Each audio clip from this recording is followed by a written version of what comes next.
ক্লাসে আলোচনা করব রায় মার্টিন প্রশ্নবিচিতা 2024 ক্লাস সেভেনের পরিবেশ ও বিজ্ঞানের 9 নম্বর স্কুল এবং 10 নম্বর স্কুলের সমস্ত ছোট প্রশ্ন। তাই প্রথমে 9 নম্বর স্কুলে দেখে নিই কী কী রয়েছে। প্রথমে রয়েছে ফিজিক্যাল সায়েন্স অর্থাৎ ভৌত বিজ্ঞানের একের প্রশ্নপত্রগুলো রয়েছে। দেখে নাও প্রথমে কি একটা দিয়েছে সত্য মিথ্যা। নিকেল একটি চৌম্বক পদার্থের উদাহরণ, এটা হলো সত্য। 2 নম্বর একাধিক সেলের সমবায়ে কী তৈরি হয়? ব্যাটারি তৈরি হয়। 3 নম্বর বায়ুশক্তি ব্যবহারের একটি সুবিধা হলো বায়ুর কোনো অভাব নেই। 4 নম্বর জনসংখ্যা বৃদ্ধির সঙ্গে সরাসরি যুক্ত এরূপে যে কোনো দুটি বিষয়ের নাম লেখো। আরও বেশি খাদ্যের উৎপাদন করতে হবে জনসংখ্যা বৃদ্ধি হলে,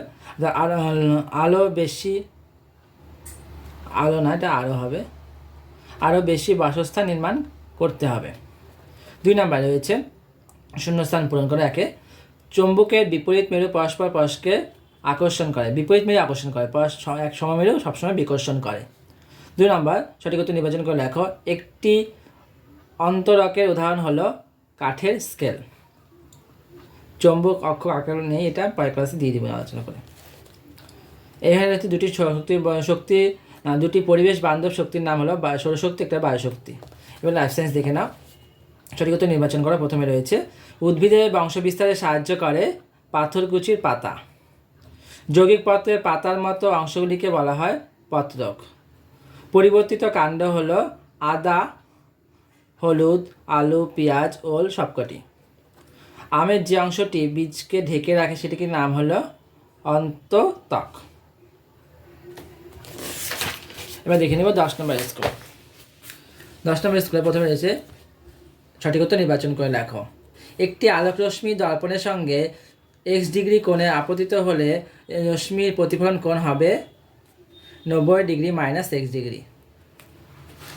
লঘুতর মাধ্যমের ক্ষেত্রে প্রতিস্থিত রশ্মি হলো অভিলম্ব থেকে দূরে সরে যায়। 3 নম্বর কোন বক্তব্যটি সঠিক নয় বলছে? আগে আকর্ষণ পরে আবেশ, এটা আগে আবেশ হবে তারপরে আকর্ষণ হয়।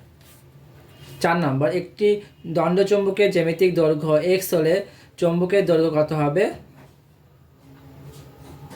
এটা হবে 0.085x বলছে এখানে, আমার মতে হবে এটা এখানে 0.0861। 5 নম্বর তড়িৎ প্রবাহের ফলে চৌম্বক ক্ষেত্রের সৃষ্টি হয়।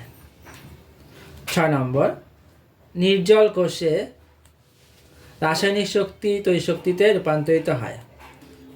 7 নম্বর জনসংখ্যার সঙ্গে কোন বিষয়টি সরাসরিভাবে যুক্ত নয়? চিরাচরিত শক্তির ব্যবহার কমানো। 8 নম্বর জীবাশ্ম জ্বালানি থেকে পাওয়া যায় না গোবর গ্যাস। 9 নম্বর পলাশ গাছের পরাগযোগ ঘটে পক্ষীর দ্বারা।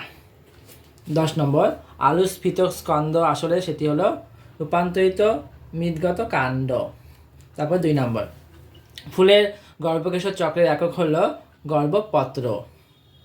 2 নম্বর ফিউজ তার কোথায় ব্যবহৃত হয়? তড়িৎ বর্তনীতে। 4 নম্বর বর্ণালীর প্রান্তিক বর্ণগুলির নাম হলো বেগুনি ও লাল। মাটির হাঁড়ি পোড়াতে কোন শক্তি ব্যবহৃত হয়? তাপ শক্তি। এই মেরুজ্যোতিটি পরের ক্লাসে আমি লিখে দেবো। তো আজকে ভিডিওটা এই পর্যন্ত। ভালো লাগলে অবশ্যই লাইক শেয়ার করতে ভুলবে না।